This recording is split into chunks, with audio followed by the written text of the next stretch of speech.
हैं, ये सब निर्गुण भक्त हैं भगवान के। इनकी प्रत्येक क्रिया केवल भगवत प्रसन्नता के लिए ही होती है। हमारे पूज्य पिताजी महाराज एक प्रसंग सुनाते हैं। श्री तुलसीदास जी महाराज एक बार वृंदावन आए चित्रकूट से, और तुलसीदास जी महाराज जो हैं ये भगवान को प्रणाम नहीं करते थे, हमारे श्याम सुंदर को। बोले क्यों? बोले तुलसी मस्तक तब नवे जब धनुष बाण ले हाथ। बोले बंसी छोड़ के धनुष बाण हाथ में लोगे तब मैं आपको प्रणाम करूंगा। तो श्री तुलसीदास जी महाराज के लिए कृष्ण भय रघुनाथ, हमारे ब्रजमंडल के श्रीनाथ जी तुलसीदास जी को दर्शन देने के लिए, उनके प्रणाम को स्वीकार करने के लिए उन्होंने हाथ में अपनी भुजा में धनुष बाण ले लिया। जैसे ही द्वारिका, जैसे हमारे नंद नंदन कृष्ण ने बंशी छोड़ के धनुष बाण लिए, तब तुलसीदास जी ने प्रणाम किया। बोला अब ठीक है। तो ऐसे तुलसीदास जी महाराज, ये कोई इनके मन का भाव नहीं था, केवल आनंद के लिए, विनोद के लिए कृष्ण और राम में भेद करते थे। तो सूरदास आदि इन भक्तों से आकर के कहते थे, पूरे दिन कारी कमरी वाले कोई ध्यान धरते रहो तुम लोग, व बंसी वाले को, टेढ़ी टांग वाले को ध्यान धरते रहो। अरे जाको खुद को कोई ठिकानो ना है, दूसरे इनके घर में जाके चोरी करे, वा को ध्यान धरोगे तो तुम्हें चोरी करनी पड़ेगी। हमारी रघुनाथ जी की शरण में आ जाओ, हमारे राम जी की शरण में आ जाओ, सब कल्याण करेंगे राम जी। सूरदास जी महाराज कहते थे, बोले नहीं, हम अपने गोपाल जी के ही ठीक हैं। अब सूरदास जी को नेत्र तो थे नहीं। तुलसीदास जी बोले देखो भाई, तुम कितना भी लड़ लो हमसे, लेकिन श्रेष्ठ तो राम जी ही हैं। सूरदास जी बोले हाँ, राम जी श्रेष्ठ है, मना कब कर रहे हैं, लेकिन गोपाल जी से बढ़िया कोई नहीं है। बोले देखो, ये कब तक लड़ाई झगड़ा हमारा चलता रहेगा? आज हम तराजू में तोल के देख लेते हैं, जिसका वजन ज्यादा वो जीत जाएगा। सूरदास जी बोले ठीक है, कर लो तुम जैसे करना चाहो। बोले मैं अपने ठाकुर जी को लेकर के, अपने रघुनाथ जी को लेकर के एक पडले में बैठूंगा, आप अपने गोपाल जी को लेकर एक पडले में बैठना, और दोनों नापेंगे, जिसका वजन ज्यादा, जिसमें बल ज्यादा, उसका पडला नीचे आ जाएगा और वही फिर विजयी माना जाएगा। और एक और शर्त है, यदि रघुनाथ जी जीत गए तो कल से रघुनाथ जी के पद गाने शुरू कर देना सूरदास जी, और यदि तुम्हारे कन्हैया जीत गए तो हम कल से कन्हैया के पद गाने शुरू कर देंगे। दोनों में शर्त लग गई। अब जैसे ही महाराज पेड़ पर तराजू लटकाया गया, अपने छोटे से गोपाल जी को लेकर के श्री सूरदास जी पहुंचे, अपने रघुनाथ जी को लेकर के श्री तुलसीदास जी पहुंचे। दोनों पडले पर जैसे ही चढ़ने लगे तो पहले सूरदास जी महाराज चढ़े, जय हो मेरे गोपाल जी, और कहकर के पडले में बैठ गए। श्री तुलसीदास जी महाराज अपने रघुनाथ जी को लेकर के, जय हो मेरे श्री सीताराम, और जैसे ही बैठे थोड़ी बहुत देर तो नाप तोल चलती रही। धीरे धीरे धीरे धीरे क्या देखा, सूरदास जी ऊपर लटक गए और तुलसीदास जी नीचे आ गए। और सूरदास जी को दिखाई तो देता नहीं। तुलसीदास जी महाराज जोर से हंसने लगे, बोले हम पहले ही कह रहे थे हार जाओगे, तुम मानते नहीं हो बात को। देखा, हमारे रघुनाथ जी ज्यादा श्रेष्ठ हैं, हमारा पडला नीचे आ गया। ऊपर लटके हो हवा में, कूद जाओ ऊपर से ही। सूरदास जी महाराज को बड़ा बुरा लगा, पडले में से ऊपर से ही कूद गए, अपने ठाकुर जी को हृदय से लगा करके सीधे अपनी कुटिया में जाकर के बैठे, और कुटिया में जाकर के ठाकुर जी को दूर बैठा दिया, और ठाकुर जी से मुंह फेर करके और रोने लगे, और रो रो करके कह रहे हैं, बोले पूरे दिन गला फाड़ फाड़ करके तुम्हारा गीत गाते हैं, कीर्तन गाते हैं, हमको नेत्र दिए नहीं, दिखाई देता नहीं, पूरे दिन में ना जाने कितनी बार गिरते हैं, पढ़ते हैं, फिर भी तुम्हारा भजन नहीं छोड़ते हैं। और आज तुलसीदास जी के सामने नाक का सवाल था मेरा, पूतना को मारने के लिए 7 दिन के थे, तब जान आ गई आप में। सक्टासुर, घासुर, बकासुर, धेनुकासुर को 6-6 महीने की उम्र में मार दिया, लेकिन आज एक भक्त की लाज बचानी थी तो जरा से भारी नहीं हो पाया। तो गोपाल जी मूर्ति में थे, सोई अचल हो गए, सचल हो गए, और जाकर के सूरदास जी की गोद में बैठ गए। बोले बाबा बार बार उनकी ठोड़ी को पकड़ें। तो सूरदास जी बोले दूर बैठो, मुझसे बात मत करो, तुमसे बात ही नहीं करनी है, तुम ऐसे ही करते हो। विष लगा करके पूतना आई वो ज्यादा प्रिय थी आपको, लेकिन हम लोग जो बढ़िया बढ़िया पकवान बना करके पवाते हैं, हमसे प्रेम थोड़ी है आपको। सूरदास जी से ठाकुर जी कहने लगे मेरी बात तो सुनो एक बार। बोले क्या बात है बताओ। बोले अच्छा एक बात बताओ, 2 में वजन ज्यादा होता है कि 3 में ज्यादा होता है? बोले 3 में ज्यादा होता है। बोले आप पटले में जब बैठे थे तो क्या बोला? जय हो मेरे श्री गोपाल जी। एक तो 2 और 2 भी नहीं थे भैया, 1.5 थे हम तो गोपाल जी थे छोटे से और आप बड़े। और दूसरे पटले में जब तुलसीदास जी बैठे तो उन्होंने क्या बोला? मेरे जय हो मेरे श्री सीताराम। एक तो तुलसीदास जी खूब हट्टे तगड़े और फिर सीताराम यानी विवाहिता युगल जोड़ी के संग बैठे, 3 लोग बैठे थे। अब यहां पर 1.5 बैठे, वहां पे 3 बैठे, कौन भारी होगा? अगर तुम भी कह देते जय हो मेरे राधे श्याम, तो अगर जरा भी कमती रह जाते तो तुम जो कहते वो करते हम। सूरदास जी ने तुरंत उनको गोदी में उठाया और सीधे अपनी छड़ी लेकर के पहुंच गए तुलसीदास जी के पास। तुलसीदास जी बोले आ गए हमारे रघुनाथ जी की शरण में? बोले शरण में बाद में आएंगे, दोबारा तराजू लटकाओ। सूरदास जी तुलसीदास जी बोले क्यों? बोले पहले थोड़ी मिसअंडरस्टैंडिंग हो गई थी हमसे, हम थोड़ी भूल में रह गए, हमको पता नहीं लग पाया क्या करना है। अब हम बिल्कुल सोच समझ के आए, अब दोबारा से तराजू लटका। बोले अब नहीं होगा, अब तो एक ही बार हो गया। सूरदास जी पीछे पड़ गए, बोले तराजू लटकाना पड़ेगा। तब तुलसीदास जी ने अंत में सूरदास जी को हृदय से लगाया। बोले जिसने तुमको पढ़ा लिखा के भेजा है, मैं सब जानता हूं किसने क्या बता दिया है। राम कृष्ण दो एक हैं, अंतर नहीं निवेश। बंधुओं इसको कहते हैं निश्चल निष्कपट भक्ति। ये भगवान को अति प्रिय है। सूरदास जी महाराज का एक पद मुझे बहुत प्रिय है, सब लोग गाओ। सूरदास जी से कोई कहता था आपके पास नेत्र नहीं है, दिखाई आपको देता नहीं है,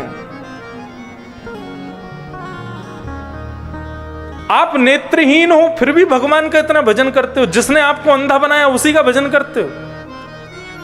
सूरदास जी कहते थे, बोले भगवान ने तुमको नेत्र वाला इसलिए बनाया ताकि तुम संसार देखो, मुझे नेत्रहीन इसलिए बनाया ताकि मैं संसार को ना देखूं, केवल अपने ठाकुर जी को देखूं, इसलिए मुझे नेत्रहीन बनाया। बोले तुम्हारे नेत्र तो संसार को देखने के प्यासे हैं, लेकिन मेरे नेत्र तो ठाकुर जी को देखने के प्यासे, इसलिए मैं नेत्रहीन। और सूरदास जी गाते हैं बहुत सुंदर भाव, मुझे अति प्रिय है, इसलिए सब लोग नेत्र बंद करके श्री सूरदास जी के इस भाव को जरूर गाओ। इन नेत्रों की प्यास कैसे दूर हो? हरि दर्शन की प्यासी अखियां, हरि दर्शन के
दर्शन की प्यासे, हरि दर्शन की प्यासे, अखियाँ हरि दर्शन की प्यासे।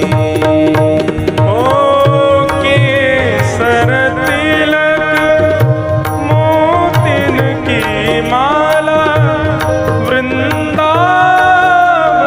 के वासी। केसर तिलक मोतिन की माला वृंदावन के वासी। केसर तिलक मोतिन की माला वृंदावन के वासी।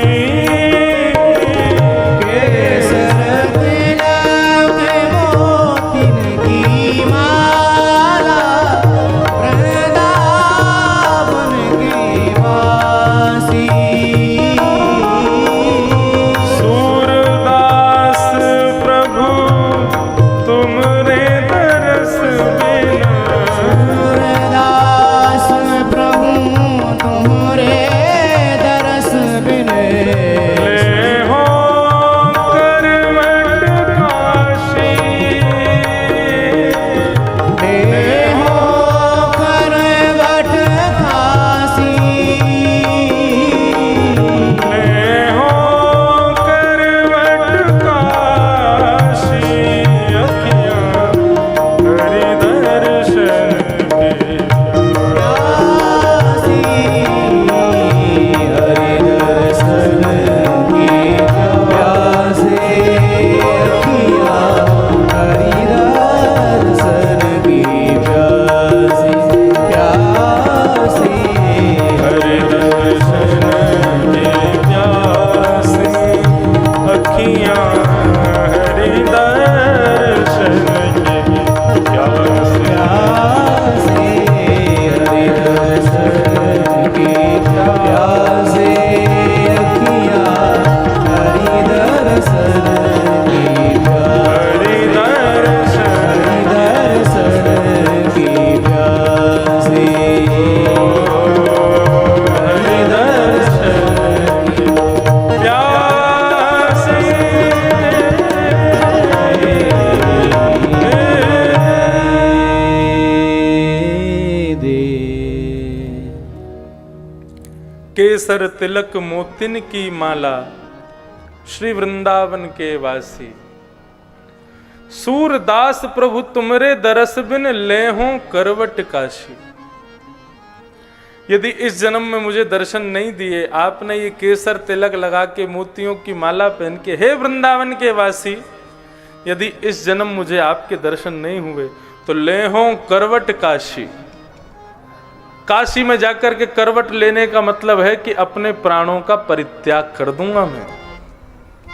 पहले काशी जाने का मतलब यही होता था।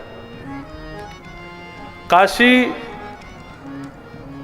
जाने की इच्छा का तात्पर्य प्राचीन काल में यही होता था। क्या?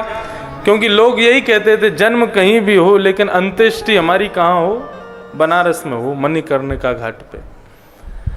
तो काशी जाने का मतलब ही यही होता था। प्राचीन काल में वृद्धावस्था में लोग काशी में ही चले जाते थे और वहीं भजन करते, काशी विश्वनाथ का दर्शन करते करते वहीं प्राण त्याग के वहीं फिर उनकी अंत्येष्टि होती।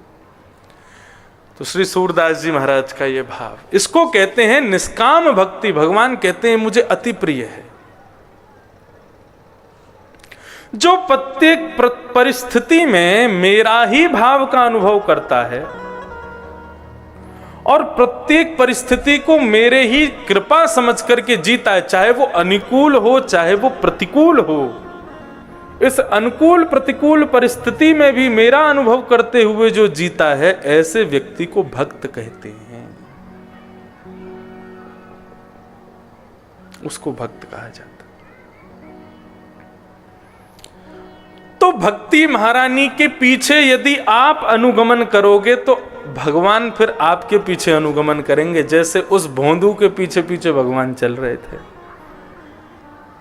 श्रीमद् भागवत मुक्ति प्रदायन ग्रंथ नहीं है, श्रीमद् भागवत भक्ति प्रदायक ग्रंथ है। मुक्ति और भक्ति में अंतर क्या? मुक्ति मतलब मरने के बाद भगवान की प्राप्ति, और भक्ति का मतलब जीते जी भगवान की प्राप्ति। दोनों में श्रेष्ठ क्या है? वास्तव में जब तक हम जीवित हैं, अपनी जीवित अवस्था में ही भगवत दर्शन कर लें।